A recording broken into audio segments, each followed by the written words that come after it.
Hello, everybody. It is December 3rd, 2020, year zero. And I'm happy to be here to tell you guys that the year is going to close out in style. It's been quite the last week that I've had over on my Discord channel in the vCypher community, because this has been kind of what I've been hoping for when I built the community in the first place, was the type of interaction that we're now getting over there.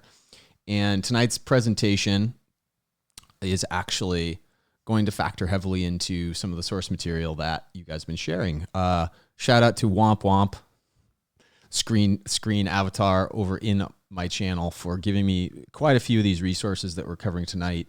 One of my other streaming followers, Kadax, there he is, Sonic Alchemy over there on Theta. He's on the stream here too. Kadax has been giving me quite a few things too that aren't going to factor in tonight because they're kind of a different topic, and I'm putting them together another presentation. But you guys have been great. My eyes can't be everywhere, and I really have been enjoying the solid leads you guys have been giving. So with that being said, the name of the game tonight is pretty woo-woo in nature. We're since we've basically solved for the ritual effect of what's going on with the winter solstice. If you have not watched my previous presentations on this, go to my Theta page, theta.tv/skullcapsavant, no spaces, and watch the video entitled that's in New Jerusalem, Templars. I forgot what else I put in the title. It's the New Jerusalem and Templar video on there. It's got a picture of an obelisk. That's the one to watch. It's a free Patreon preview because, as people who are new to the channel already know, that is, I was not able to get that to upload to my traditional Patreon platform, which is actually okay. It's an important topic for people to get for free, I think, and you can find it there. It's a preamble to things that we are going to be talking about on the Phoenix Enigma tonight, and so you can kind of lock in those concepts for yourself more. But banking reset aside, and the things related to the collapse, the election fraud, we're not gonna like discuss too much of that stuff, as I've said in the past too, because I don't think it matters. There are things that are a little bit more incumbent on us to know as it relates to this dark winter solstice meme, and we've touched on a little bit of them. But the astrology and cosmology alignments, which we've been using with the vCypher to identify the rituals, the hits are going to keep coming in 2021. And just for the viewer that may not be versed in the pandemic war games entitled the war game entitled Dark Winter that started that they drafted really in 2001, 9 days after 9/11. This is a simulation that includes an outbreak of a disease, originates in Brazil instead of China, but it basically, Dick Cheney designed it, is this terrifying situation that humanity in America finds itself in, where the lessons of the dark winter shape the biological preparedness policy for the next 10 years. And if we're thinking about this in a manner of what we're at right now, we're talking about 2030. This is going to drive policy through 2030 if we're correlating COVID-19 with this mystery virus that the Dark Winter war game exercise goes through. But this article in particular is one I'll link because it ties together a link to Event 201 with a lot of the things that are being referenced in the article, and Event 201 itself is something we've covered at length on this channel. But I only bring this page up as a starting point. Dark Winter is the meme. It's more of a meme that we're looking at rather than the exercise itself, okay? Because winter solstice, dark winter ahead for the COVID virus, these are all the things that you're hearing in the political sphere and in between the lines of whatever the election fraud situation is. And my contention is that it still doesn't matter.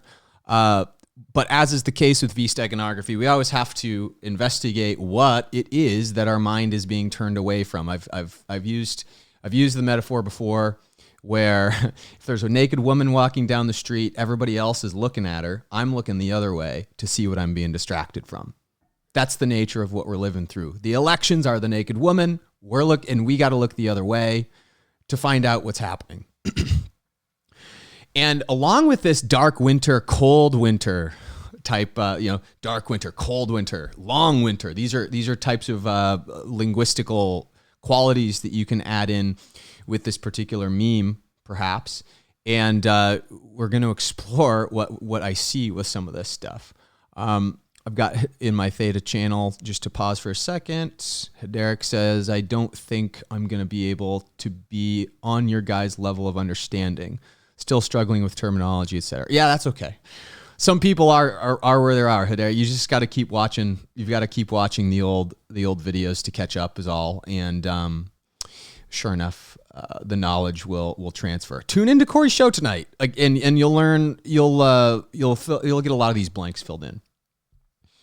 But anyway, the exercise itself isn't what I'm so adamant about today, but it's rather the topic of Antarctica. The topic of Antarctica. We're also, if you look down at the books we're going to go over, Double Standards, Rudolph Hess cover. We're not going to go and read a ton of these. We're going to talk more conceptually about these. Hess and the Penguins.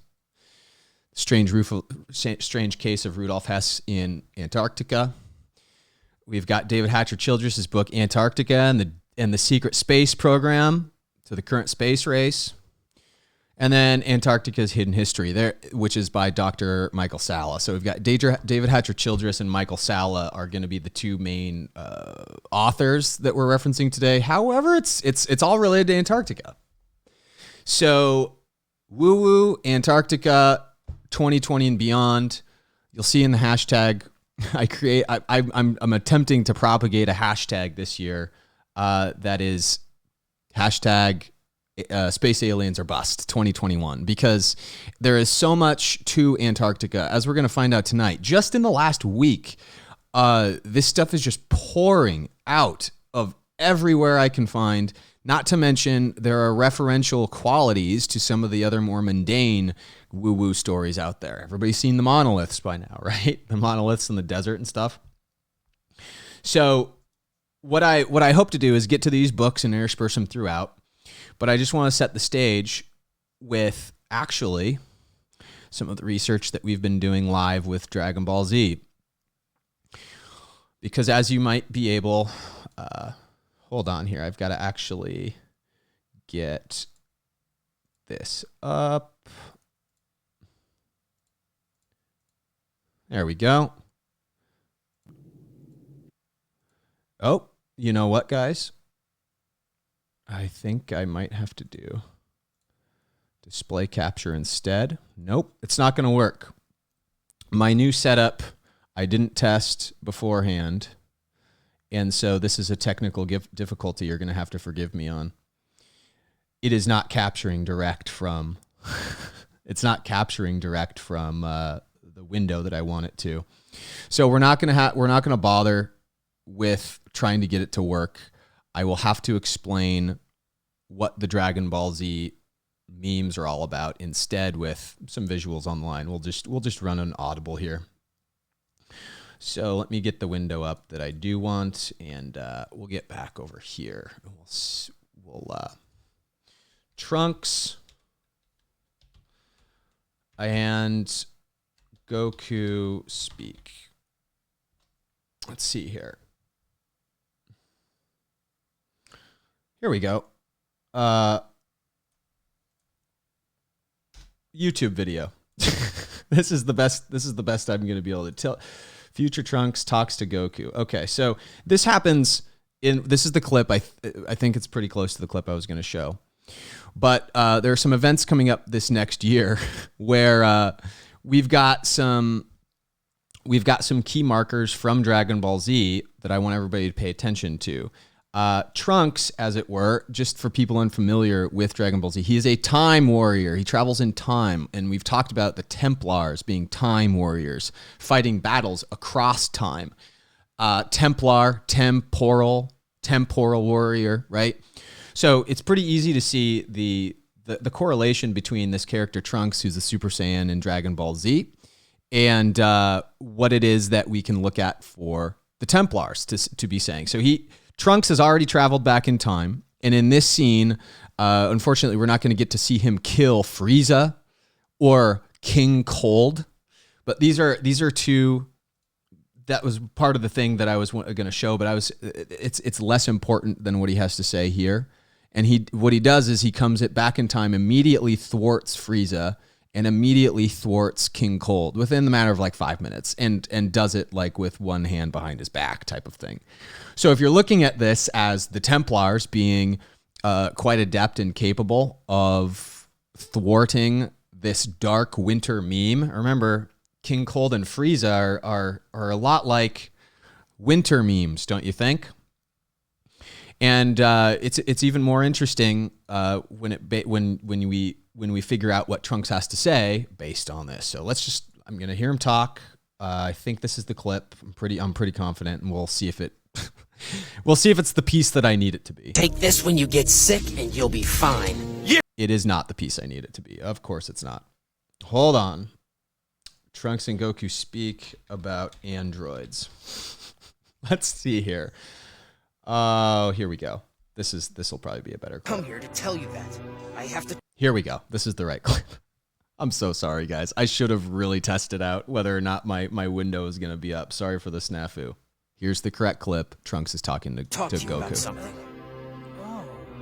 In 3 years, on the morning of May 12th at 10 a.m., a horribly destructive duo will show up on an island 9 miles southwest of South City. They have dreadful power, even by our standards. They're monsters, Goku. That's the best way I know to describe them. They're monsters. Once this pair surfaces, the Earth and everything you know will be gone for good. What's the deal? Are they aliens? No, they're both androids created right here on Earth.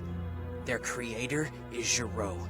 Dr. Gero, the mastermind responsible for the old Red Ribbon Army. The Red Ribbon Army. The Red Ribbon Army has many connotations to, we're not going to get too far into the Nazi stuff today, but the Red Ribbon Army and the Nazi faction. What do they have to do with what we're talking about today? Well, Antarctica, right? And I want to play the clip again, just in case you missed it. It was at the very beginning. That it's only 45 seconds worth of dialogue here that's relevant to us, but listen to this again. Listen to what he says. Come here to tell you that. I have to talk to you about something. Oh. In 3 years, on the morning of May 12th at 10 a.m., a horribly destructive duo will show up on an island 9 miles southwest of South City. All right. In 3 years, on May 12th at 9 a.m., something will occur. So he's giving a marker. What have we talked about on this channel, guys? So many times is this eclipse ritual where 7 years apart, X marks the spot over the New Madrid fault, Templar ritual, right? And we are in this dark winter period, the winter solstice, and on 12/21 of this year, we actually get a halfway point between this day and this day. It's not totally exact, but it does line up with that other significant astrology alignments that suggest this is the halfway point we're looking for. Also, approximately 3 years away is May 12th, 2024. May 12th, 2024. So we're actually looking at, in my eyes, a ritual which is going to have us look at our May 12th. And what are the significances of May 12th in the United States? May 12th isn't a day where a lot has happened in the past, as it turns out. But there are some clues that I want to ponder on as to why we've got these Templar and Dark Winter memes playing out in a cartoon that was made in the late 80s, early 90s, and why they are like the Dark Winter war game that was created in 2001. Why are they manifesting now? That's always the question that we look into, right? So before we tie together any of the Antarctica topics, we have to look at what may be significant about May 12th. And I remembered immediately when he heard this, some significant items from a few years back on May 12th, 2017. We're also looking at the ritual starting in 2017, right? So May 12th, 2017 seems like it would be significant, as well as May 12th, 2024 being significant. Is this truly the 7 exact years that the tribulation talks about? I don't know. I'm absolutely certain that this cross of the eclipses or the ecliptical paths is what the revelation mystery of the X marks the spot and the 7 years of tribulation means. But from the context of May 12th, let us look at what happened in 2017 on May 12th. Cyborgs, remember, cyborgs, androids, or what Trunks is referring to being the danger that's coming on May 12th. And what are we looking at pretty soon? Cyberpunk 2077, the cybernetic future. We've talked about parallel paths of humanity forming. One's going to be vaccinated with nanomachines in those vaccines, most likely, totally under the control grid, we're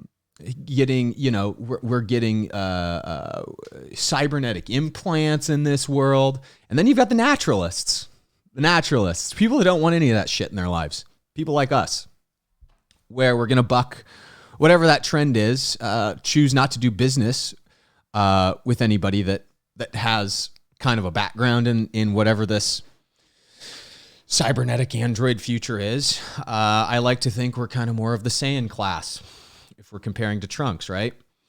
But that's where all these memes come together. These malware attacks happened on May 12th, guys. So we're talking malware 46 days after. Oh, this is actually stuff that I was going to talk with Corey about tonight, the 46s. 46 does not factor in this presentation. However, I will show you that similar to the May 12th attack story that happened,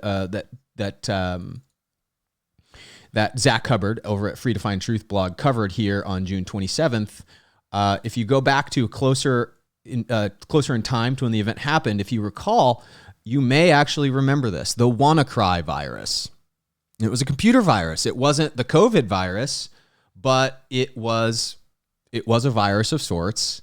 And this WannaCry situation persisted over attacking people's computers, putting out electric grids. It was a cautionary tale for what cyber hacktivists can do to shut down cities, and we see all this stuff play out in that cybernetic android-esque future. So in my eyes, this May 12th that Trunks is dealing with, warning us about, the temporal warrior Trunks, who came back in time to defeat the Cold, the Frieza and King Cold, the Dark Winter meme. It was basically Templar versus the Dark Winter meme. It's alluding to something cybernetically going on. And what do we have all over the place? Also with the COVID virus, you just got virus. Mind viruses, cybernetic viruses, biological viruses. It all plays in terms of the V-steganography spells that are being cast on us here, okay? So as an item for us to keep in mind, we have 3 years. We have 3 years until this is going to play out. But as an early look, if we're going to arm ourselves and be prepared for that, I think it's wise to look at this with a little bit of a critical eye in the lead up of that. What else can we find out? Remember, May 12th is a pretty innocuous date, so I think we in the community can probably find out some things about this. But moving on from how this is connected to the modern day, we actually are going to connect this with the Antarctica memes here later in the presentation too. But more back to the moment. What else is going on to the lead up of this year's winter solstice is probably what everybody wants to know the most. Well, we just had the full moon in Cancer, and this happens every year too. We've got this V Foundation week to support cancer with Jimmy V over at ESPN. They give this award to everybody, somebody who's so brave for fighting cancer. So brave, so brave. Not actually taking implements that'll cure their cancer, taking poison from IG Farben in the form of chemicals to put into one's body, chemotherapy and such. That's what people would rather do to be brave and fight cancer instead of, these cybernetic faction people are all celebrated in these weeks, these V weeks. It's pretty debauched, but if anybody's unfamiliar, it's something that it's a college basketball coach, Jimmy V, who was celebrated in the early 90s because he went up on stage and here he is right here on this video. He gave this talk. It was so touching, so moving. Everybody clapped. It was, whatever it was. It's V-steganography at its finest. And right now, December 1 through 12 this week marks the week that we're in. And again, it's dedicated to his victory over cancer. And remember, the full moon in Cancer was on November 30th this year. Another cosmological alignment that points to 2020's winter solstice and lead up to winter solstice, specifically 2020's, as being something quite important. ESPN and the sports world are hiding much these days too, because obviously we've also got the indications of the Pittsburgh election Steelers still rolling along. Now they're 11-0. They had this ridiculously ugly win over the Ravens yesterday, apparently. I read through this and it looks like there were fumbles and all the people on the Ravens were out because of the COVID virus, and Mike Tomlin was calling them junior varsity. Mike Tomlin's their head coach. But essentially, COVID-19, obviously, the virus beat the Ravens, not the Steelers. So not the election Steelers. And remember, Baltimore is right next to the Diamond City, the Washington, D.C. capital. So we've got a ritual here very clearly stating that the election Steelers, with their COVID-19 virus, are beating out the Baltimore Maryland. Remember, Virginia, the Virgin, and Maryland, where Washington is situated right in between the Mary and the Virgin state and the Mary state, Maryland and Virginia. It's beating out the goddess meme. They're attempted. So what they're saying here, what they're signifying here is the election result. The election Steelers are attempting to bring in a new paradigm over the top of the old by way of this distraction of the election, is how I see it. And remember, the Steelers logo, of course, the Diamond City of Washington, D.C. You've got the red and the blue factions fighting it out for the election. However, what's more likely to happen, if you look at their logo specifically, here's the red and the blue fighting it out, the diamonds. The yellow diamond indicating the Bitcoin money gold reset is actually probably the true paradigm we're going to get, libertarian world. Again, go back and watch my last two videos on Patreon if you haven't done that yet. The first one, of course, is on Theta, actually, and then the second one you can find over on my Patreon page. It's entitled "The Winter Solstice Ritual Solidified: Banking Reset on the Horizons," and the Templars winning the war. You can go find that on my Patreon page if you'd like to have a little bit more of a preamble to what that's all about. The ritual simply continues. So you got buffer. So I'm just stopping here to read the chat. Buffering issues on Theta. That's a bummer. I don't know what to do about some of these buffering issues, guys. I know they're going on DLive, but I'm really sorry that they persist on the other platforms too. I'm doing my best. I got to get. I promise. I'm going to get a different streaming service so I can simulcast a little bit easier. But if anybody else continues to have those issues, please let me know. But anyway, this is significant because first order of article, of course, Sonic Alchemy Womp Womp gave us a couple weeks back, doesn't relate to the Steelers, but it does start another ritual that eventually does relate to the Steelers from this last week before they played this game. So let's take a look at some of the other stuff leading up to this 11-0 ritual that the Pittsburgh Steelers, they're still the best team in the NFL, by the way. There's something to that. The Pittsburgh election Steelers still being the best team in the NFL. So that narrative is playing out. The Kansas City Commander-in-Chiefs, representing Donald Trump himself, the Commander-in-Chiefs, they're 10-1. They're the second best team. The New Orleans Saints, remember, the New Orleans Saints represent the faction, the fleur-de-lis faction, on the cover of the 1988 Economist not Bitcoin, but Money Reset cover. And we also have the Eagles doing terribly, which is the actual United States faction. And the Seattle Seahawks representing the secret space force, the secret space technology. They're doing really well. So these are all the memes that we're looking at. Tennessee Titans, which I've argued is like the false Tesla, the Tesla corporate kind of structure. They're also doing pretty well this season. So the narrative's all set up to go into the playoffs for this ultimate showdown of these memes rather than teams. You got to think of these teams as memes that are playing for your attention in the public sphere rather than actual results of a game or something. Athletic theater, everybody. Athletic theater. It's all predetermined. So based on what we see for the rest of the season, we'll be able to fill in the rest of these blanks. But it is quite fascinating to track it as we go. And what is more is that on November 17th, back to this ritual here, everybody here watching this channel, at least that's a subscriber of mine, Sonic Alchemy saying Sonic, he's the one that gave me this article in Theta. He's saying Eagles win the division with a losing record and host a home playoff game. Book that one last, yeah.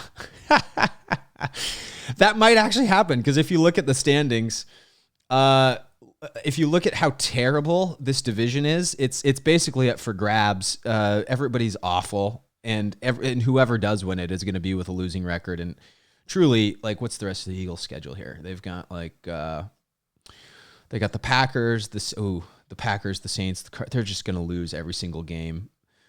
Every single one of these, probably. The Cardinals are the Vatican faction. That's the Vatican. The Packers are the Freemasons. So the Packers are pretty tied to the Buccaneers, is in my manner of thinking, because the Buccaneers are also like truly the Templars. But I'll bet you, I think the Buccaneers probably get one of these, wild card spots. So right now, if I'm gonna guess, kind of to your point there, Sonic Alchemy, before we get on to your article, I'm gonna say Vatican is a wild card team. Templars are a wild card team. The fleur-de-lis French faction, the Freemason Packers, Philadelphia Eagles representing the last gasp of the United States, the Space Force faction, they're all in the playoffs. That's what I'm guessing. Commander-in-Chiefs, Donald Trump, obvious. The Tesla faction here with the corporate technocracy, Tennessee Titans. By the way, the Titans, they're supposed to be locked up in the annals of the earth until the revelation, right? So the Titans come out, the aliens of old. There might be something to that too. You got the Pittsburgh election Steelers, that's obvious. And then, like I've said, the Buffalo Bills actually are kind of on the AFC side. They represent the Tesla technology itself, the true Tesla technology. Nikola Tesla, famously, his first invention, his most famous invention up until alternating current was that he created the hydroelectric dam. And the first one installed was Niagara Falls in Buffalo, of course. So this is I'm handing out picks. Yeah, that's exactly right. Don't bet on my picks. You might want to go to Zach Hubbard proper's page. He's way deeper in calling this stuff. That's just what I see based on archetype alone. Doing gematria decodes like Zach does is incredibly labor intensive and laborious, and takes away from the stuff that I like doing the most, which is the V-steganography. So watch his stuff if you want more gematria. But back to the owl. Now we've gone away from this twice now. This owl was found in the Rockefeller Center Christmas tree when it was unveiled on November 17th. And people were saying, oh my God, it's an owl. Is this good or is it an omen? Because, of course, owls have this weird connotation with the Bilderberg group. They're at Bohemian Grove. They this is not financial advice. Yeah. They are kind of this, not the eagle symbol of the United States, but something more deceptive. It's like the deception symbol of the Bilderbergs, the Rockefellers, the Rothschilds, the banking system. So you can think of a manner of speaking. We talked about in the Patreon video, again, this video here. We talked about the Eagle faction coming apart, the flip side of the coin, the tails of the coin. Let's show you the visual for that, right? The way I have seen it and the way I stand by this is that with these new coin designs that are coming out in 2021, the head, the serpent faction, the goddess faction, the libertarian faction is going to overcome the eagle faction, the fascist United States of America, the Federalists, or, whoever. Going back to the founding fathers, you can basically think about the faction represented on the front side of the coin as Thomas Jefferson and George Washington. The flip side of the coin is like James Madison and Alexander Hamilton. Both of them fuckheads. Just terrible fuckheads. I don't mind calling them that. The Federalist Papers took us into the society that we are in today, instead of a sovereign one where everybody, gets equal power and equal vote and gets to work by the sweat of their own brow and not live in a nanny state. Well, that dream will happen. I don't think it'll happen without a little bit of pain. So anyway, these are the two factions that are at play. The owls are in bed with the eagles is essentially what I'm saying here, if you're following the whole thread. And the owl was inside the Rockefeller tree. Also, thank you, Sonic Alchemy, for coupling this with it. This is the tree that it was found in on November 17th. And of course, to pay homage to the terrible year of 2020, this is how the tree unveiling goes. Check this out. Oh, Christmas tree, oh, Christmas tree, oh, tree of green, unchanging. Your bell so green in summertime to break the snow of wintertime. Oh, Christmas tree, oh, Christmas tree, oh, tree of green, unchanging. So, are you guys checking this out? This is the tree, fully unfurled, fully unveiled. It's sickly. It's missing branches. It's dead, basically. Honestly, in a manner of speaking, what I truly hope this means is that the Templars are doing away with Christmas entirely, eventually. I don't know if it's going to go that far. I hate Christmas. I'm not like a bah humbug person either. I just think it's abhorrent. It's Saturnalia. Anybody that doesn't know, December 17th through the 25th is where Rome used to celebrate as their debauchery week. They'd go and they'd drink and they'd have orgies and they would have basically all the carnal material pleasures at their fingertips. And nobody thought anything of it. Nobody had to reconcile it. It was just what you did. It's the in the spirit of the season. It's not necessarily a great holiday. Jesus was born in March, right at the vernal equinox, like March 21st. So, we still celebrate this stuff. Santa Claus, Satan's claws like a contract. Everybody saw the Disney movie, The Santa Claus. What do you think they're telling you with the clause, the contract? Santa is an anagram for Satan. Saturn is an anagram for Satan. Saturnalia, therefore, is Satan's holiday. And everybody celebrates it says Jesus' birthday. Pretty fucked up, right? So if this is like, of course, the Templars have the true nature of Jesus kind of solidified in their back pocket, if this is truly what they're telling us, is like, don't worry, guys, Christmas is going down. We're taking it down too. The reset. I'm not going to be so upset about that. Hey, Gary Toysey, thanks for joining the stream. I appreciate it. Hope you're having a good day. So anyway, to further this ritual, how are the Steelers involved with this, right? I told you guys the Steelers were involved with this somehow. Well, they eventually replaced the tree. They got, after that whole fiasco and charade, they eventually got a better tree out there, and they did the tree lighting ceremony yesterday. Yesterday. Today's Thursday. So this was yesterday. And it was on the 88th Rockefeller Center Christmas tree lighting, the 88th, kind of like the orbital pattern of the moon and the sun. As they travel about the sky, these are sun and moon rituals. When you have 88 apparent, it is always related to an eclipse.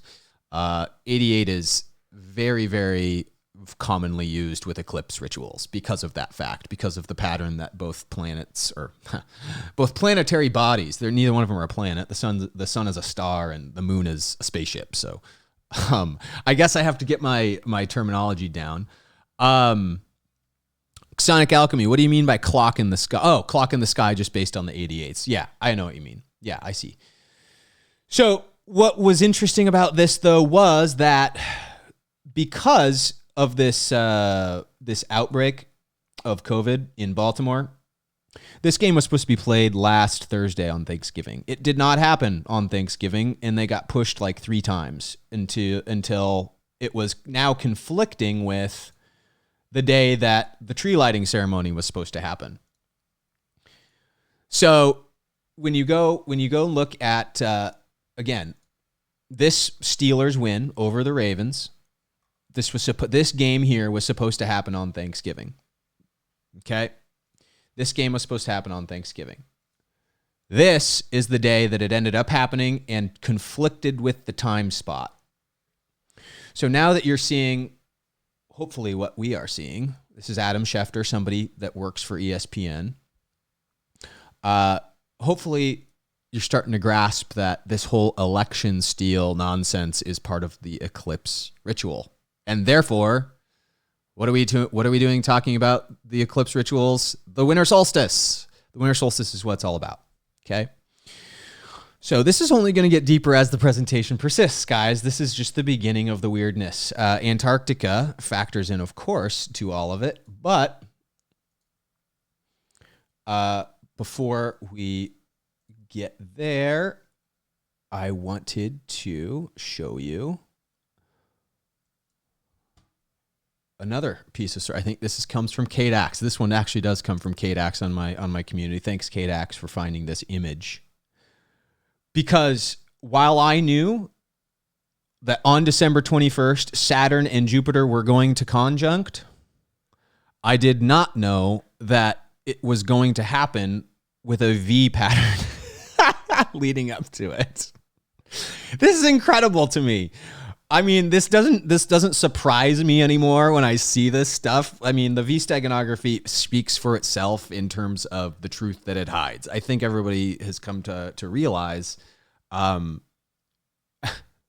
deeply these mysteries go just as it pertains to this. And it also gets me wondering, what the heck else are we going to find as a community when we keep prodding further?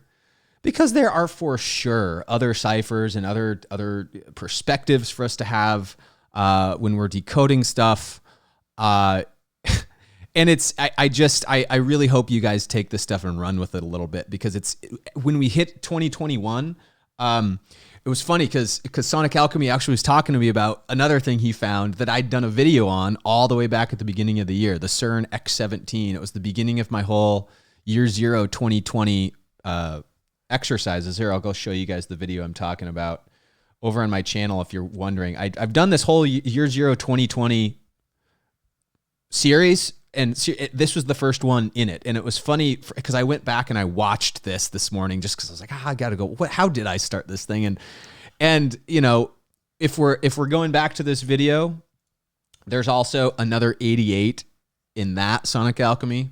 If you went back and watched it yourself, you'll see the eighth sphere, Rudolph Steiner's eighth sphere, and the concept that Earth is hijacked by the eighth sphere. Anybody who's not seen my work that goes that far back, here's the eighth sphere. The eighth sphere is the moon.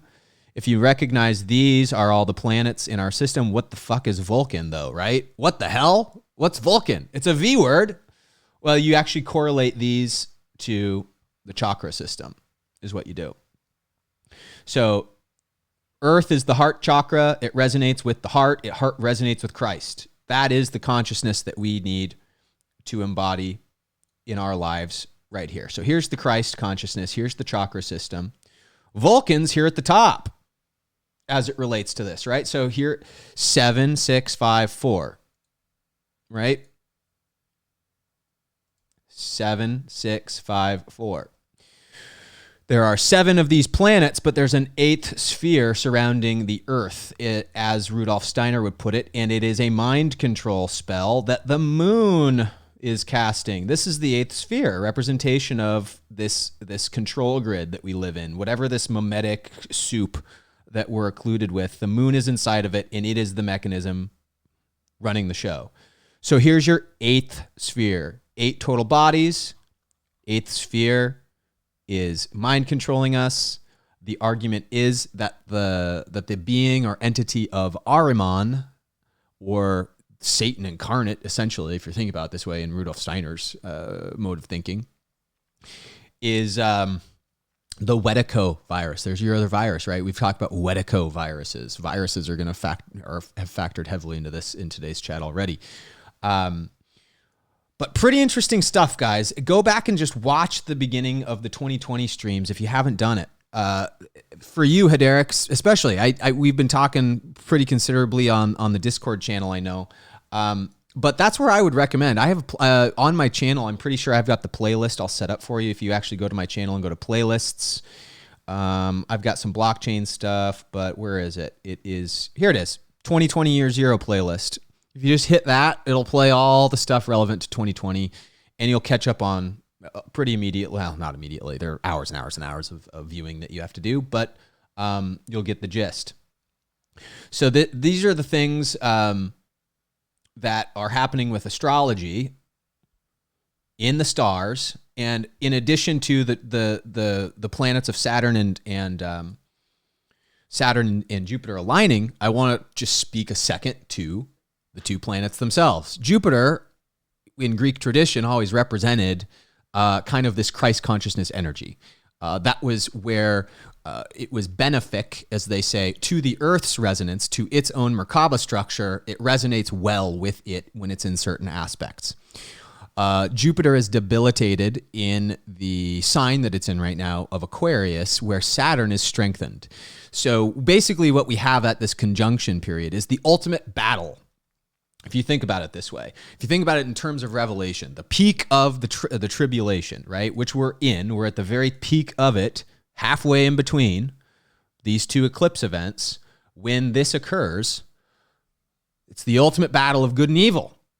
Satan is Saturn, right? And Jesus is Jupiter. Okay? So Jesus and Satan, the ultimate battle. This is actually what Revelation points to. It again, I can't say it enough times. It does not mean Jesus is coming back corporeally in form. It means he taught us everything that we needed to know back when he was alive, and we need to study his manuscripts and take action with what he told us to do, which was nothing related to just sitting on our couches and saying everything's going to be fine and I'm going to be saved and all this stuff, right? Like, that's Catholic nonsense. That's Jesuit casuistry. That is the V steganography mind control spell that you're under if you are of this mind. But what we do know is that these events here are going to kick off a series of events in 2021 that involve both planets, because as the ultimate battle begins, what we find, guys, is these 2 planets are going to be in a dance with each other for quite some time, all the way through 2021. All the way through September 2021. And why does that matter? Well, because as you will remember, hold on, let me get my Venus families book out, and I will show the conception ritual that we've already talked about several times. Let me get the camera pulled back up here. Hope everybody can see this. So, get my camera. So here it is, guys. This is the ritual that we're talking about happening on December 21st. I haven't shown it because I've referenced you go watch the New Jerusalem video on Theta, and you'll get a 3-hour-long presentation on this event. But essentially what you're looking at here is Ellipse Park in Washington, D.C. You're looking at the Washington Monument from the bird's eye view, and what you're seeing in that black line right here is a shadow being cast on the winter solstice to barely penetrate the ellipse, which is an egg. This is a conception ritual. So the potency of the sun is hitting the phallus. The phallus is a penis. The penis inseminates the egg. The egg starts a conception process. Remember, here's the V steganography. The monument of Washington Monument's 555 feet tall, V steganography in it, and the shadow cast is 1,250 feet long, which is 5 times 5 times 5 as a multiplication equation. So this is the ritual we're talking about really taking place this year on 12/21. Happens every year on 12/21. But remember, again, with all the significance of this year's rituals, let's not forget again the Taurus in the Venus passing through Taurus ritual that happened on July 7th of this year, which is a once in 27,000 year cycle. Again, all of these astrology alignments are 2020, guys. That's why when you look at the body of evidence to suggest that this year's winter solstice is the important one, these are the affirming points. Just in case you were wondering, oh, why is this any different than any other year? So what I'm getting at here, just as a manner of speaking, is I was telling you that these two planets are going to be in a dance, right? All year. Jupiter and Saturn, starting here, they're dancing, battling, basically, all year long. And why is it important for how long they're battling? Because as you'll see here, actually not this one, it's this one. This is the more like up to date, the Jupiter Saturn 2020 July 2020 to January 2021 report is that August 22nd of next year is when these planets start to move away from each other.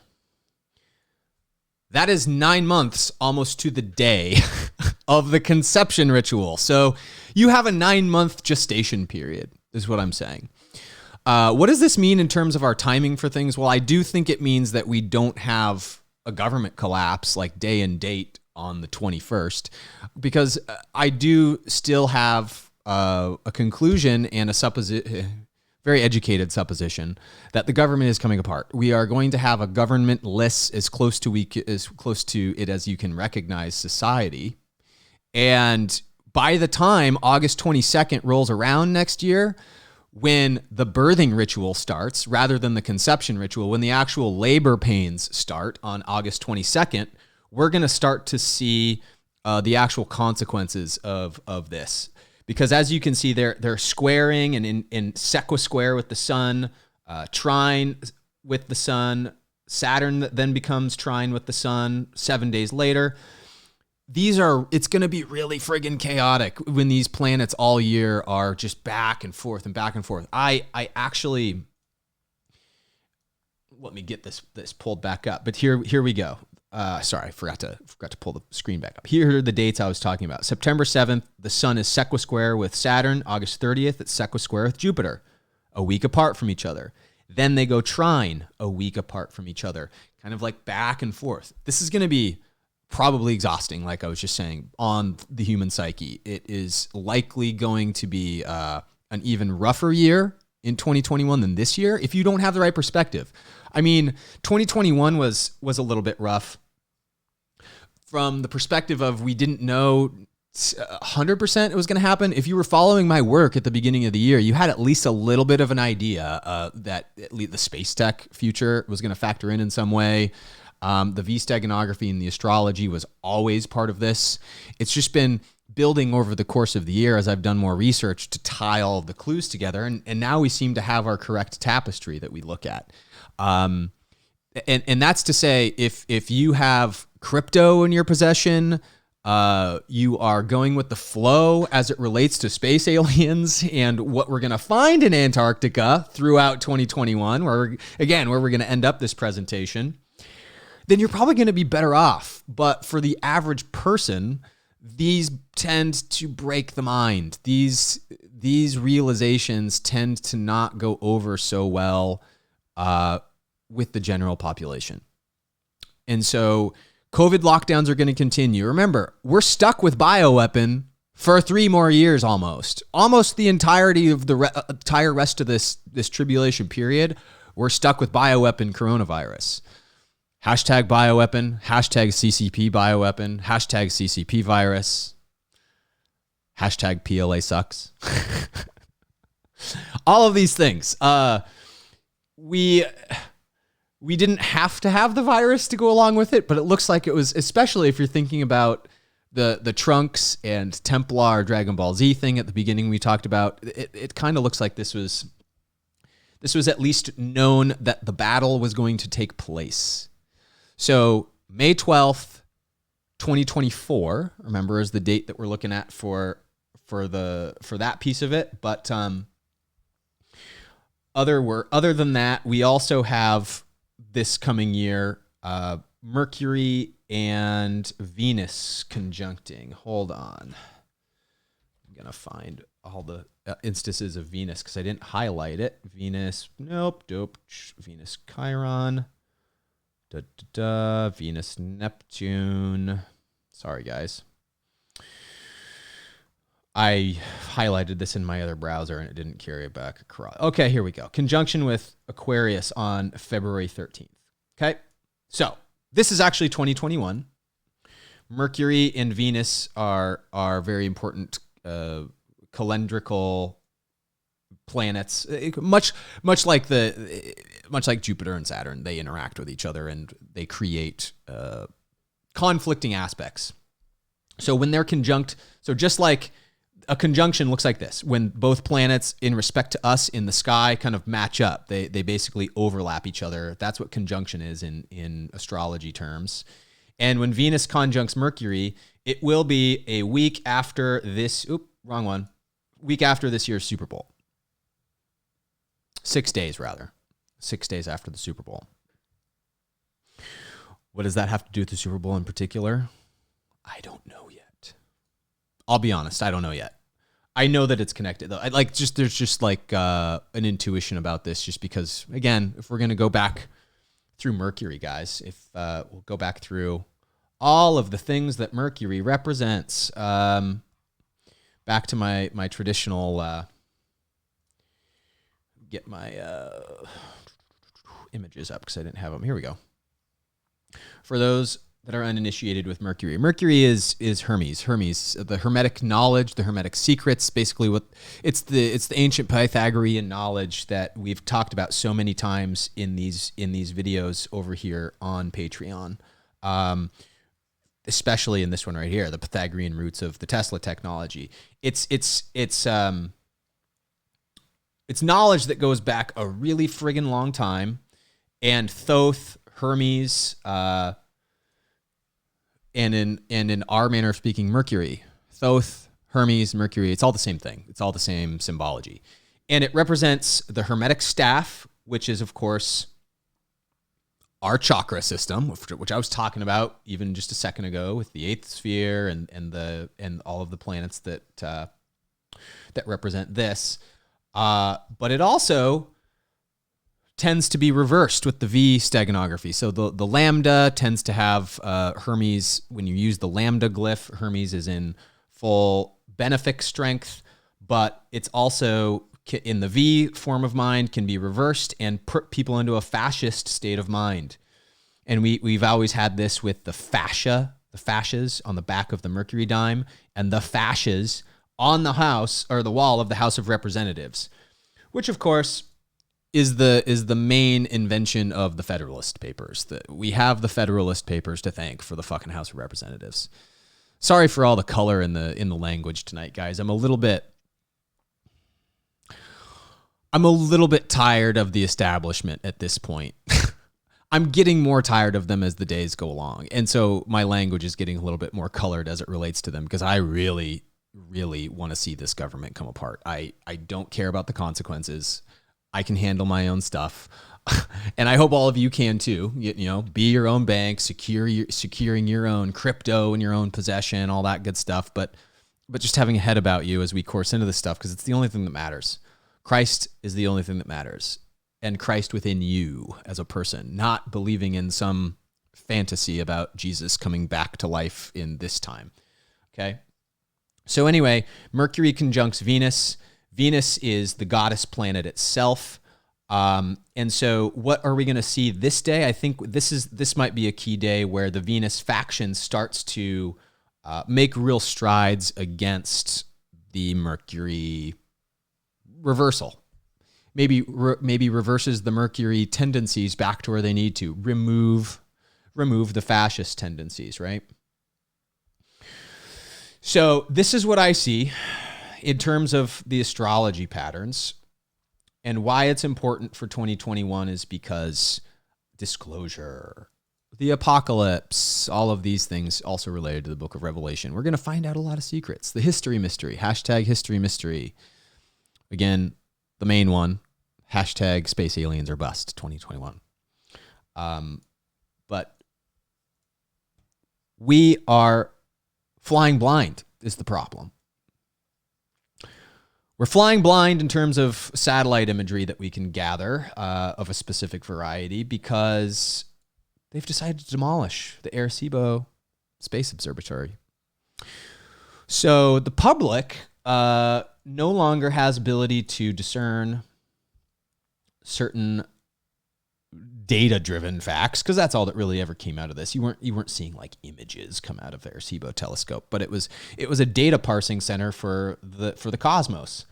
And we've covered in the past how it was damaged earlier in the year. It looks as if it was sabotaged, and it didn't happen just by tension breaking on the cable, but it just destroyed this area of the satellite. And of course, this is an American satellite. It's owned by the U.S. by way of Puerto Rico, where it's located. And we no longer have the ability, it would seem, to contact the outside. But does it matter too much? I don't know. I think this is they're saying they're going to turn this thing into like a visitor's center eventually. And so what does that mean for the space aliens' future? Maybe it means we just don't need it anymore. Maybe the space aliens are thawing in Antarctica itself, right? So specifically, I encourage everybody to listen to this podcast here. It's Dr. Michael Salla is kind of, remember, he's also the author of this book here. This one, Hidden History of Antarctica. But Michael Salla is a really unfortunate character. So I have to say a couple words about Michael Salla before we get into the Antarctica stuff entirely, because we have to be objective about this. Michael Salla, while he writes, he's a good researcher and he writes good things, he tends to just write what he finds. And he doesn't validate it like other researchers do. He doesn't tend to like put his ideas through the stress test of parsimony. So he doesn't use Occam's razor. There you go. That's probably his problem. The most where he commits the most amount, the largest amount of his follies is he doesn't use Occam's razor to parsimoniously parse his problems to see if they stand the test of logic. And by virtue of this, your brain hurts. And reading Michael Salla's stuff and listening to it, because you're always having to keep your head open to finding what the actual stuff that's the truth is. You got to let your intuition do the work. Because otherwise he'll talk about David Wilcock and Corey Goode and the Blue Avians. And it's just a shame because there's so much stuff that he's researched in regard to the Operation Paperclip, Nazi programs, being broken away, and all the equipment that went down to Antarctica with the Nazi programs. But he also gets into the Vril Society, and I think the Vril Society is a non-starter in a certain way. I don't know about the Vril Society, guys. Here's Maria Orsic, which he also talks about. If you're familiar with her, she was supposed to be this, psychic Nazi that was doing God's work. She was like the female Nikola Tesla, basically, right? And I've never found enough evidence to support this. There are a lot of claims about the Vril Society, and it probably existed, even with some of the goals that people ascribe them to have. But whether or not they were the ones building the aircraft or not, I don't think so. I think it was the Nazis that were doing all of the aircraft building. But it goes through here. What did I have bookmarked here? I was talking about the reason Putin might be stepping down here.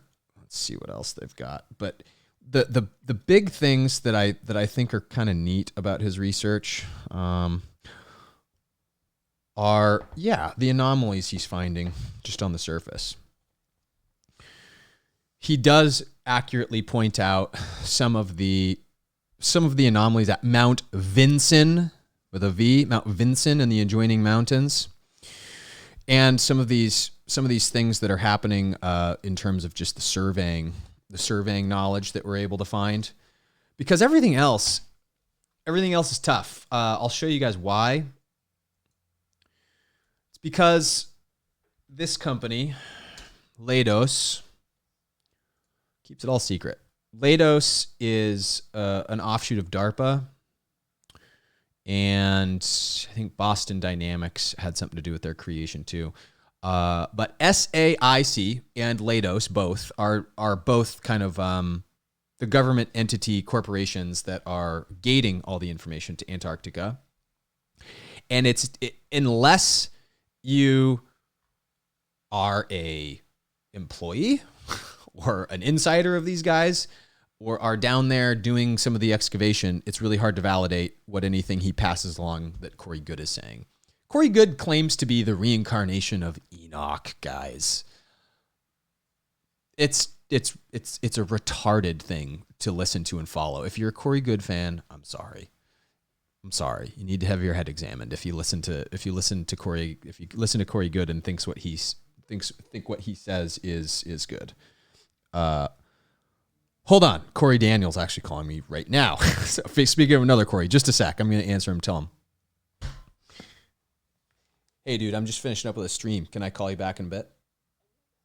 Okay, talk to you soon.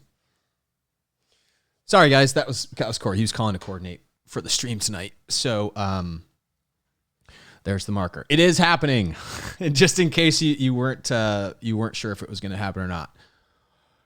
Anyway, let's move on from this, right? So I listened to this podcast just so you can get a flavor of who Michael Salla is, because they go through all these concepts. The Artemis Accords, of course. We've talked all about the Artemis Accords, and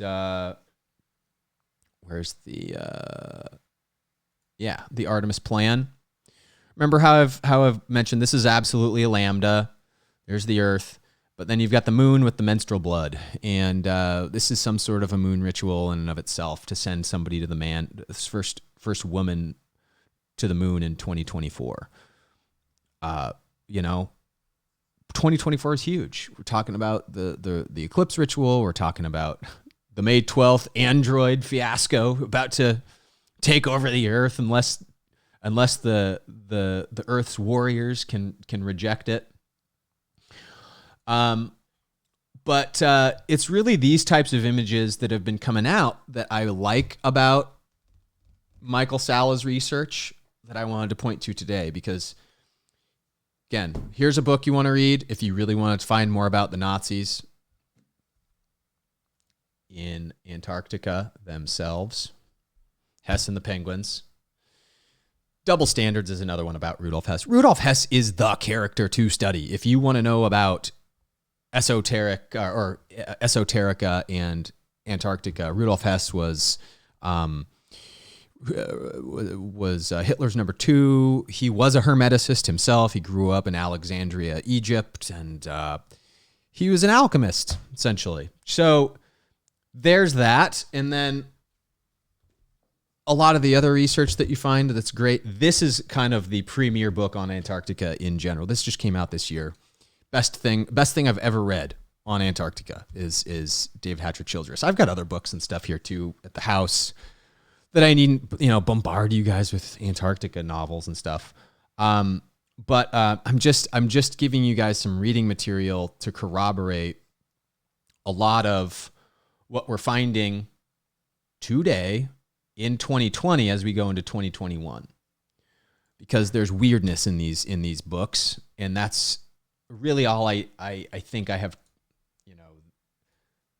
the requisite time to speak to today. I'll probably do other videos on Antarctica and pick this stuff apart just to say it's probably the biggest story of our time, and so this may be a seminal video in and of itself. It may be the start of another research category that we go on if we can really find some stuff out about Antarctica, because some of the stuff I want to show you guys is just in the news. October 23rd of this year, Antarctica bombshell. Satellite snapped 400-foot man-made formation in an untouched region, and this is what that formation looks like. It's very reminiscent of some sort of a walled structure maybe getting crushed. I mean, there was a mile-high thick block of ice that was instantaneously placed or formed or created over the top of Antarctica. And this is one of those curious-looking items, right? And we're starting to see more of these. And kind of on a more somber note, this is all coming out. These images with actually the death of maybe the world's most premier but unknown Antarctic researcher. And her name was Sarah Michelle. And I was I've never met her. I've never talked to her. I only kind of read her stuff. And I heard this week that she died of cancer. She was 24 years old, and she was actually if you guys watch the channel Mars Anomalies and Beyond, there's a guy that has a YouTube channel called Mars Anomalies and Beyond. I forgot what the guy's name is. But I follow his work too, and apparently he was really close with her, and I didn't know this either. But they were corresponding back and forth a lot over the last couple of years as she was finding out a lot of this stuff about Antarctica. This is her research page, by the way. We're going to go through this. And this is, if you're going to take one link away from today's video, it is her work. There's so much more to be done to carry on with her legacy, I think. And I think I would certainly like to show her a little bit of honor just as a fellow human for doing something that is close to my heart, because it hit me. It really hit me somehow. I was saddened. I hear about people dying all the time, and I don't really care. But when I heard about her, it was weird. It was like I lost somebody that was a friend, and I never met her in the first place. So just a couple of words that I'd like to say about that, because it really struck me oddly, but I think it means something to me, because if you go through, this is how her page is kind of chronicled. She's a photographer first. But she goes through the censoring of Antarctica in basically 5 exposés. The past that proves the past, or the past that proves the present is the 5th installment until she passed. And what you'll find here, this is her. She's like this model that lives in France. This is her here, and or lived in France. Let me posthumously, but she was really geeked out. And somehow about Antarctica. She just got totally into the phenomenon that she would see because as a photographer, crap, I didn't show you guys. I just forgot to switch back. Okay, so scrolling back up, this is her. This is her as well. And you guys can read a little bit about her. There's plenty on this. This is written by her, so it's going to be real. I think a good exercise for everybody to go through in the V-Cipher community to kind of familiarize yourself with her posthumously. But she was just she was a good-looking girl who, kind of out of character for somebody like her, got into esoteric research. And it was because of her photography background, like I was saying, that she was able to get photos like this, because she's got people going down to Antarctica that were able to send her stuff of these close-up pyramids, stuff that we've seen from far away. It's not the big obsidian stuff that we've seen from a distance and from the air. Here she is again. She doesn't show her face very often in some of these photos. You'll see her face as we go. But some of these photos, guys, it's incredible. This image here, as she ascribes, changed her life, because basically with her photographer's eye, she's able to see anomalous things that don't stand out. And obviously over here, what you see is this kind of like in this photograph here, you see all these walled structures. She's like, oh my God, this is all artificial. This is like a collapsed pyramid right here. You have walled city over here with, it's kind of crushed. Of course, remember that mile high thick of ice just now thawing. So we're finding things that were buried underneath the ice just now that we didn't have any access to before. And here's kind of the overlay that she's worked with some specialists on reconstructing, and she's talking about this being an engineering facility, this being a pyramid, this being probably the substructure of a larger city with a wall around it. Really interesting stuff. There she is again. She just puts her photos in, like, interspersed in between this stuff because she likes selfies, I guess. But anyway, here's a close-up on some of this stuff, and you can start to see what I mean. If anybody also, by the way, he doesn't do it so much anymore, but somebody that I used to like watching a lot until he got kind of too overly political for my taste to watch him every day was Florida Maquis. Because what Florida Maquis' channel used to be was exactly this. He would go and he would look at, he just did an Antarctica video. Look at this. He's back to his roots. He did one the other day. Lush tropical Antarctica is now becoming a reality. Prophecy of Atlantis rising now comes to pass. Interesting. Okay. Well, let's see if he's got some playlists saved for the Antarctica. Yeah, Antarctica. So here's his 281 video long playlist on Antarctica. And it looks like his videos start with the most recent first instead of the most recent last. But guys, he does the exact same thing. Oh crap. I'm not on his page again. I keep forgetting to switch back and forth. Here's Florida Maquis' page. I'm so sorry, guys. I've got to get some of my broadcast switching down with I've got 2 new pieces of equipment and my brain has to remember to swap between it. So pardon again my dust. But here they are, 281 episodes of Antarctica Decodes, and they're all basically what she's doing. Probably, I think not as discerningly as Sarah does. Sarah, there she is again, who had, I have to speak of her in the past tense, unfortunately. But she had a great eye for this stuff, whereas Florida Maquis is a special ops guy, and I also trust his eye. We have so much great content. However, I don't know some of the stuff that he looks at if it is totally accurate. I mean, he goes off the deep end sometimes and talks like ghosts and actual dragons being in Antarctica and stuff. So again, grain of salt a little bit with where his head goes with some of his decodes, but guaranteed a lot of the imagery that you're going to find in these videos is reminiscent of what we're talking about here too. So I'll link that in the description as well, so it's got easy access for people. But that's basically what this is. She's showing and justifying the water reservoirs, and she tags these Tesla towers, guys. This is the main thing. She starts finding this shape consistently all over photos. And it's like this. If you can see this image right here, here's a little circle of it. You'll probably be able to see it much clearer when you guys click this link yourself. You can zoom in on it and all this type of stuff. AV Adams just joined the chat. He says sat is in a satellite, as in satellite pics, as in a Google Earth or aerial pics. Ah, yes. I don't know what that was referring to. And these you've been through several.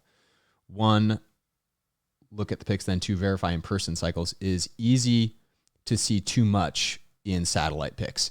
Ah, yes. That's basically what I'm speaking to, AV Adams, exactly. With Florida Maquis stuff anyway, he looks at, if for anybody watching, AV Adams in the Theta chat just basically mentioned that look earlier, he says, hold on. Oh, yeah, I think that's it.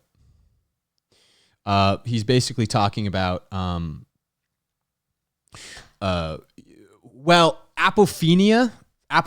and pareidolia. Let's take a pareidolia and Apophenia is kind of what, let's take a little bit of a detour, because this is a decode channel. So we've got to keep our wits about us as we decode things. Right, guys?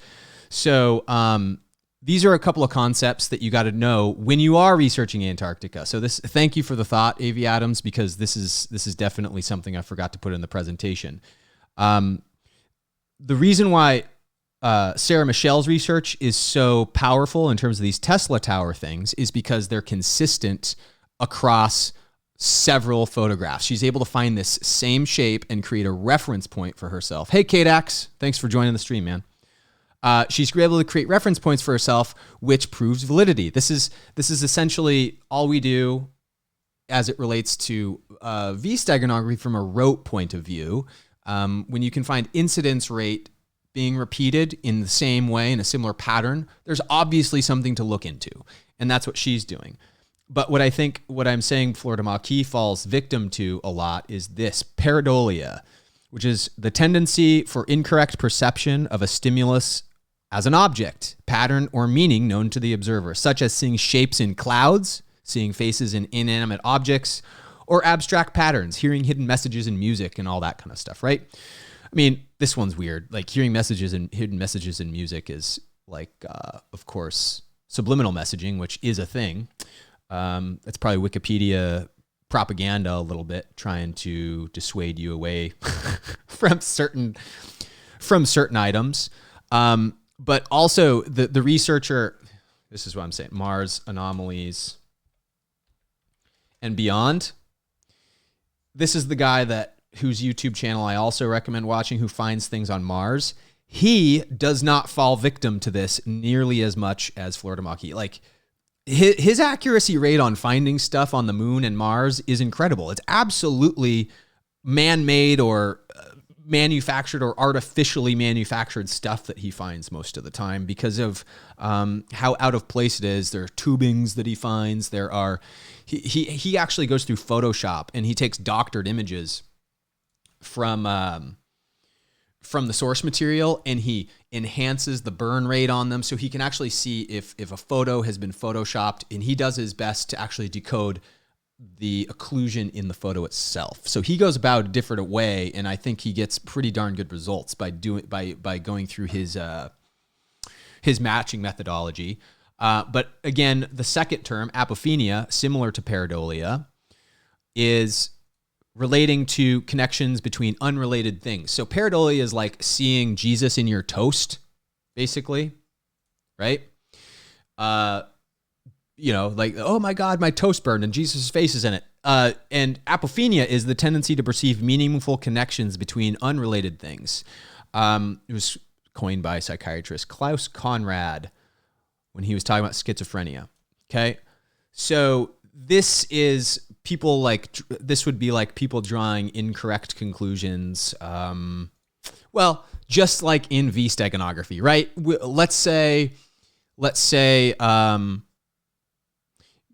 somebody decodes a sentence that says, let's solve this voluptuous, vindictive volume of problems, all these V words, right? Like, oh my God, that's V steganography. And no, that would not be V steganography. That would be somebody falling victim to Apophenia, saying that, oh my God, just because all of these words begin with the letter V, there must be something to it. There must be a pattern here. And this is a way to basically correct for nature having random chance and occurrence that comes out. So A.V. Adams, thanks again. Absolutely. That's a really important point for anybody to make, that when you're doing any of this Antarctic research, all we have are photos. She's a photographer, so Sarah Michelle herself is a photographer. So based on her manner of research, you actually tend to trust the results much more than somebody speculating on what they are. Okay. And so that is the cautionary tale that we do take into this. When you look through these research archives of hers. But I'm only going through that much of it today because I really intend for you guys to pick her work up as well as I do, because I haven't done enough. I haven't played with it enough to draw any other conclusions. But there's some weird stuff going on in Antarctica, obviously, right? Why else is Antarctica going to be interesting this year? Well, who's a Clif High fan out there? Anybody? I think several of the crypto people, at least, know exactly who Clif High is. But Antarctica has always been a topic of his research ever since he was doing his WebBot reports, right? So this is one that I'm pulling up from March 2017. This is page 25. If we go to the top, this is actually the Antarctica changes through 2047. So what Clif High picked up in his WebBot, which is if you are unable to regurgitate what the WebBot is, just go look up Clif High. I do not have time in this presentation to give you a background on his research methods or how he's able to tell the future on these things, but he has devised a technological crawling method to read language and has correlated language with prescient moments in time such that he can read the future to a degree that is incredibly accurate. He predicted COVID-19 in 1997, not knowing exactly what it was. His WebBot language picked it up as sun disease, for instance, corona like the sun, disease like virus. So it's imperfect sometimes in how he ascribes it. But what is very clear is that in his reports, Antarctica is matched up with the transition of humanity into the space tech future. He's talking about this point in here we go. As the sets for the globally affected populations are progressing through March and progressing through chaos, this is actually speaking to 2019, 2017, 2018, 2019. 2017 through 2019 is what he's speaking to. The other thing that you'll find in his WebBot's results is that the timing exactly is not always there, but the events as they play out are. So what you find sometimes is that his data sets will pull back the absolute truth of the thing that's going to happen, but it may have imperfectly predicted the date. So we can't necessarily trust as much these dates. They may be a couple of years off. They may very well be this year, 2020, 2024, whatever. But here's where we get the data for Bitcoin being tied tightly to it, right? I'll just read for you guys starting here. The data for Bitcoin is closely tied in its growth patterns to the currency problems that are described as globally affecting populations. Sound familiar? These sets have Bitcoin being kicked upward in currency prices as the sovereign currencies are showing as falling against each other and against gold and silver. Also, sound familiar? This is what's been happening all throughout COVID World 2020. In fact, if you guys, nope. Did I pull it up? Oh, I thought that I did. I had an awesome report that showed the money printing, but I guess I'm not going to put that in because this is not intended to be a Bitcoin presentation. That's why That'll come in my next one. There's an inflation chart that I'm going to show in my YouTube video later this weekend when I do my current war update. That I'll show that. But anyway, back to the report. The most dramatic rise in price for Bitcoin. Let me zoom in on this so anybody can see it. The most dramatic rise in price for Bitcoin shows is developing over March and progressing through the chaos of the following months. Does that sound familiar, guys? Does that sound familiar? Not yet, because we haven't seen. Are those Sonic Alchemy says? Are those behind a paywall? Pay as well. Are you talking about the Clif High reports in general, Sonic Alchemy?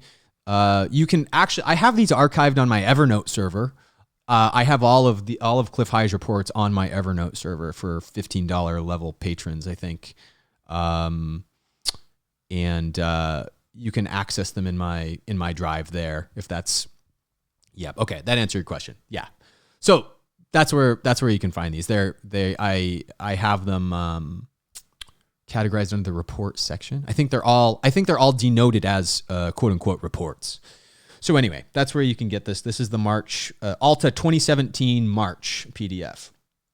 So there are sets for a slowdown in rate of growth over the summer up to the point of increasing earthquakes. So I'm guessing maybe March is this coming March. Again, maybe it's not exact, but we're getting there. We're getting really close to these points in time. The earthquake sets are indicated as participating in social chaos, in which Bitcoin is describing as coming to the rescue, as other systems will have broken down.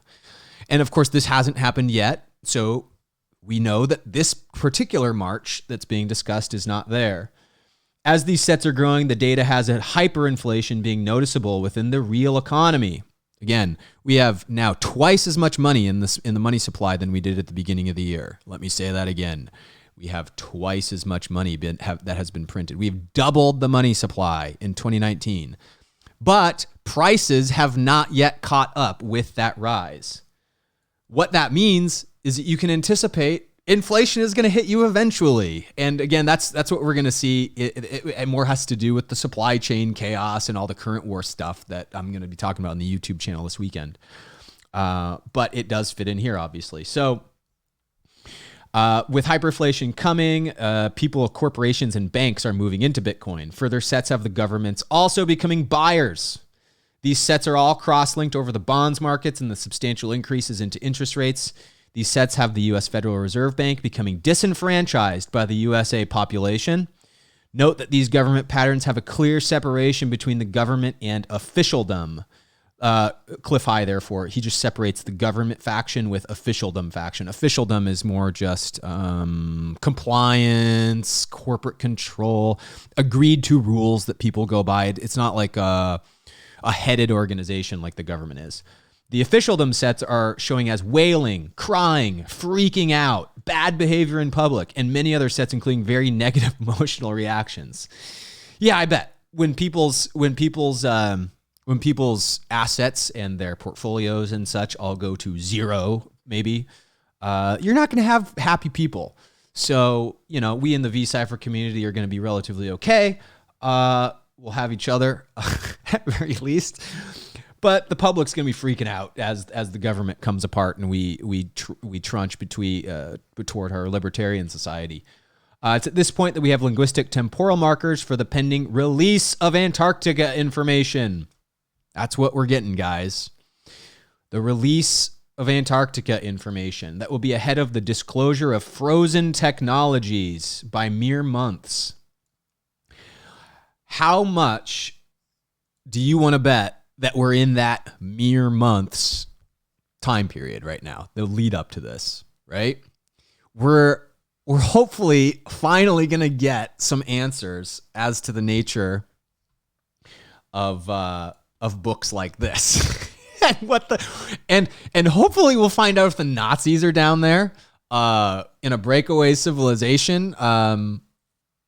That in and of itself is not a topic we're going to talk about here. That is, again, coupling all the Rudolph Hess stuff in with it. We're going to have to do another Patreon stream just on that. And as it goes, like I do, I'll have a multi-part series that we unfold this stuff with. But All these central bankers will be bragging and begging. They will both be blowing smoke about their accomplishments and shouting about the danger that they face.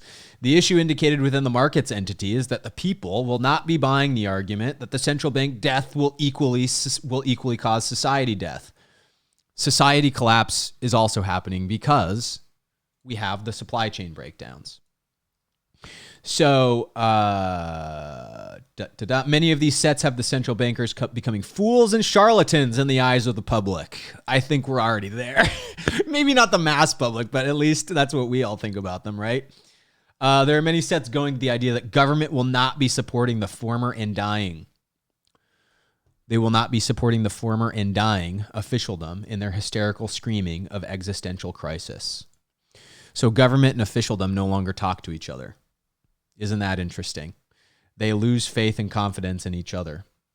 The currency's crisis, or like we're calling it, the Bitcoin reset, where the economy and finance are showing it is interesting. These sets have the political structures as being in war as the USA USA population, as well as most of the Western republics throughout, let's just call this 2020 to 2021.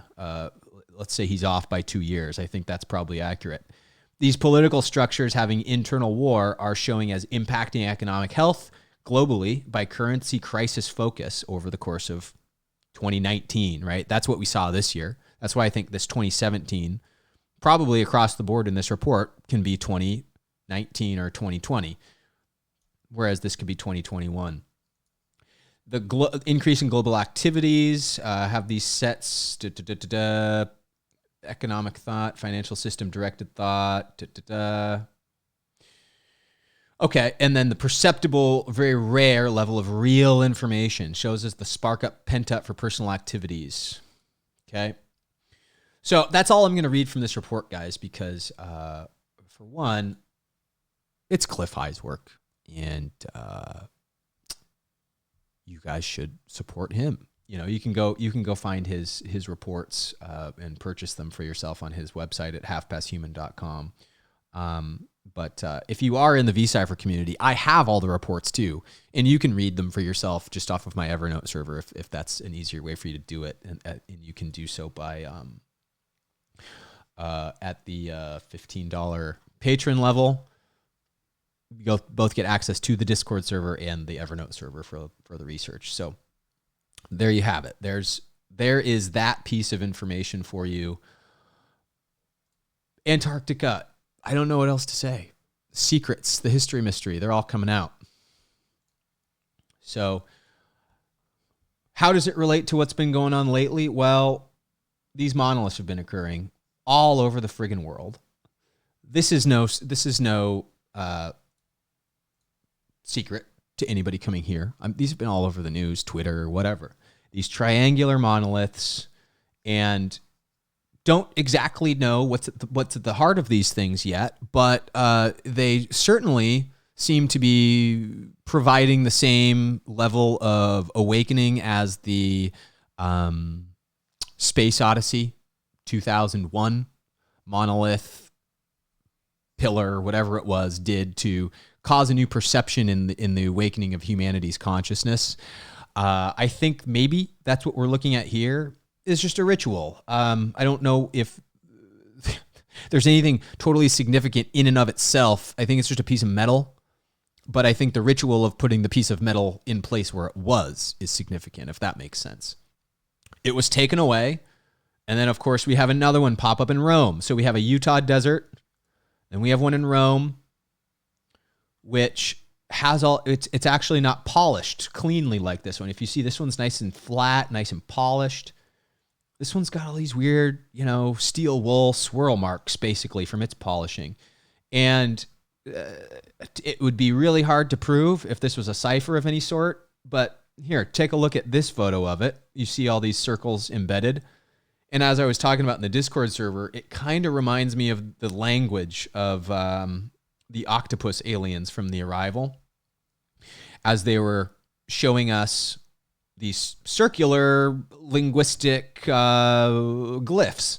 If you've never seen this movie, The Arrival, it's a fantastic flippin' movie. It really is. And Does this have something to do with it? To decode this as a cipher? I don't know. I'm just saying I'm looking into it further. There's reason for me to believe that this octopus has something to do with it, because as you remember, we had this story coming out of Antarctica a couple of videos back where the Russian scientists that were looking under Lake Vostok purportedly ran into a killer octopus that was able to mimic people and wield axes. And 46B, there's another 46. There's another 46 I can talk to Corey about if it is relevant tonight. It's the 33-foot long 46B. Yeah. Wow. So there is some stuff going on here with this octopus meme down in Antarctica. And so it's another level of credence that tends to suggest that I look in this direction further. I don't know what else is going to come by looking and trying to decode this. I don't have a reference point to see if this is actually a cipher. For all I know, it is just a polishing artifact. But this is just the way my mind works, guys. Until I debunk a hypothesis, I just keep it as a hypothesis. I'm not concluding anything here. But this is kind of how spellcasting works. Because further than that, thank you again, Sonic Alchemy, for this one. There was a gold one found in, I think, Japan, because this is all Japanese. No, this is not Japanese script. Some of it seems like it's Japanese script, but it's some other sort of ciphered language. So you actually have, is this a cipher? I don't know. Is this a cipher? Definitely. So it's not as if we don't actually have the reference point also with this pillar or with this monolith, which is gold rather than silver. It's also curious to suggest that we may be looking at something we need to decode further. I think they may just be, there was no location, Sonic Alchemy said. So I don't know the location on this. This just came out of TikTok because for all we know, this TikToker could have just built this in their basement with a lathe, or not with a lathe. You're not going to make a triangular thing with a lathe, but some sort of machining equipment to build, a metal triangular pillar. Who knows how tough it is to make one of these out of brass or whatever the heck this thing is made out of, and then etch in it. Did they do this just to catch the wave of these memes? Are they a troll? Yet to find out as well. So ciphers, need to figure it out. Are they trolling? Need to figure it out. But the fact that we have a preponderance of them all over the world and that they're all the same shape and that at least not in height, but in diameter, they all seem to be the exact same size in diameter or very close to it from the eye of our perceptions. I really do suggest we as a community figure this out. Sonic Alchemy saying there's some deeper stuff in that TikTok algo. Mesmerizes. Is that the Sonic Alchemy? Is that the name of the user who posted it? Is that what you're getting at? Because user 2044. Oh, interesting. You've got, guys, we have some Templar numbering down here. 204. The other fours are, whatever. I don't know what that means. So it could be Templar related if we are able to figure out if these fours are even relevant at all. We have reference points to figure out, is all I'm saying. He says no, maintains the attention, just playing with words. Okay, this is all Sonic Alchemy says. And at last, this might be the last story I think that we cover here. Let me see what else we've got. Yeah, this is going to be it for today, actually, guys. This is because I got to get prepped, call Corey back and all that. User 204 would have been taken, but maybe should have been 204000000 if it was Templar, really. Yeah, could have been. But part of the Antarctic mystery is the elongated skulls, because as part of the lore goes with these books, the moon plays into the consideration. Remember, the moon is a manufactured object. There's certainly shoot over to TPE for round 2. Yes, after this stream's over, that's where I'm gonna be going in the next hour or so. But the elongated skull question is a question of who created us, is what I'm getting at. And this is where I think why my hashtag aliens or bust 2020 space aliens or bust 2021 meme means so much to me, is because I want to find out what the story of Genesis is, what the sci-fi novel of the Bible is telling us in terms of who created us. It truly doesn't matter, I don't think, in terms of like your identity, because you're just a spirit inhabiting a vessel of a body. Does it truly matter who made the machine that you inhabit? You know, this corporeal form. It certainly is interesting. I just don't know if we need to lose our heads about like, oh my God, aliens created us. You know, like that's the thing I think Clif High's report's pointing at. To me, it's just no surprise. It's like there's this concept of the elongated skulls being found in Peru, likely went after, the timeline would suggest that it was very shortly after the ice-covered Antarctica spontaneously, all at once. A mile-high, thick sheet of ice spontaneously covers a continent. What could have caused that? Pole shift or a weapon. Those are the two things that boil down to me. But either way, there is history that got lost, and our amnesia started when that train of history severed. And I don't know if we've been without this influence ever since, and the creation that we are was supposed to live on. If these people died, these elongated skulls are in cryostasis somewhere. There are a lot of, because these elongated skulls these people are also apparently very tall. You know, if you're thinking movie like Prometheus, you know, the Ridley Scott movie Prometheus, it's like that, like these big tall dudes, 15, 20 feet tall. But the progenitor race that created us, for some reason, likely because wherever they came from, maybe Mars got destroyed by a planet beyond it blowing up, blew away the atmosphere. They hop onto the moon as an ark to escape. They are the Elohim, maybe, right? Like, these are the types of things we need to connect, but the narrative seems to touch in all of these places. The Elohim then come, they terraform Earth. Earth was not as inhabitable as where they came from, so they terraform it. Once it was terraformed, they start creating genetic copies because the environment was harsh for them. This is what the Bible says in Genesis. So I'm not saying anything that Genesis doesn't say. If you translate it back into Hebrew, it says all of this. I'm not just like speaking wildly here, guys. So were these elongated skulls the Elohim? I have a tendency to think they are. And we're finding more and more about these things. Joseph Farrell is noting here that the DNA results they've done on these things are not human. They're not Homo sapien. So they don't share the chromosomal characteristics of us, which begs the question, mitochondrial Eve, why does all of humanity have a common female chromosome? Why do you think that is? They all came from the same inception point, right? This would indicate that not so far long ago, we can track back to the very beginning of our history in a lab. If you ever wondered what the parable of taking the rib from Adam to place into Eve was, if you translate that back to Hebrew, it very much reads like taking the materials, taking the genetic materials from one vessel and placing it into another to create Eve. V steganography, guys. Remember V for Vendetta?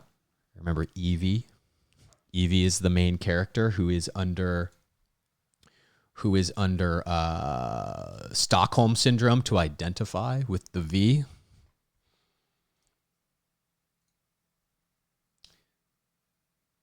There it is. There's the V for Vendetta thing. Remember the 5th of November? All of these things are occluded with the V steganography because it's all the mind control spell, so we don't find out about it. We are in Stockholm Syndrome. And it's funny that we're in Stockholm Syndrome and have this amnesic quality as it relates to the Nazis as well, who in all likelihood are down there to this day, creating incredibly advanced stuff to which our space technology and our programs have been playing catch up. So anyway, with that, it's kind of a cliffhanger. I know Antarctica is a wild topic, and it's a cliffhanger because I don't have any conclusions on it. And maybe that's a good thing because it means there's a lot of work to do to figure this out. I pose this stuff to everybody as interesting things to keep in mind as we course through the hashtag Space Aliens or Bust 2021 era. I think that's probably what the playlist for 2021 is going to be called instead of year zero. And we will all get there together with some Bitcoin in our pockets. I love y'all. I'm really enjoying this ride with you. Thanks for being patient with me while I tried out a new setup tonight. I clearly have some bugs to work out until the stream is going off without a hitch. I eventually plan on having multiple cameras and stuff. I'm going to be doing some stuff with Allison. Allison and I got all this stuff set up because Allison's going to be doing broadcasting too with more palatable topics like that reach the normal person. And I'm gonna be providing plenty of educational material for that stuff too. But I'll update you guys on that stuff as we prep that throughout the rest of the month. And you're also gonna see much more of me as I promote some crypto related presentations. I did a webinar today for my buddy Tyler over at Prism Financial here locally in Scottsdale. And I'm gonna do many more of those. I'll post the link to the recorded webinar in Patreon and on my Discord channel. And I'll save that for the next Theta stream too, just for all you guys that aren't subscribed to me anywhere. I'll get that and throw it into maybe Corey's stream tonight. If you guys join the Phoenix Enigma tonight, I'll put it in there as well. But you guys are going to get a ton of me, a ton of my face if you follow all my stuff this next year. And I promise I will also do my best to get a release schedule. I know a lot of my Discord channel members have been wanting a more regular release schedule for when they can anticipate me to stream. And I still don't have that figured out because of all of the directions I'm being pulled in right now. It's still just kind of ad hoc, and I'm really sorry about that. But hopefully the love that I have for you guys overcomes that problem. So anyway, I'm signing off. For those of you carrying over to the Phoenix Enigma stream, I'll see you in about an hour. I'm going to give Corey a call now and get this thing going. Get my setup changed over. We'll talk to you guys soon. Thanks for we got some Theta donations. Thank you, Me Mafia. What a great name, Me Mafia. Good. I don't know if I've ever met you before, Me Mafia, but thank you for the donations, and I hope that you continue to join these streams. Check me out on YouTube if you haven't. You can find, if you're already here on Theta, you can check all those links out there on my about section of my page. So anyway, guys, talk to you shortly. Peace out.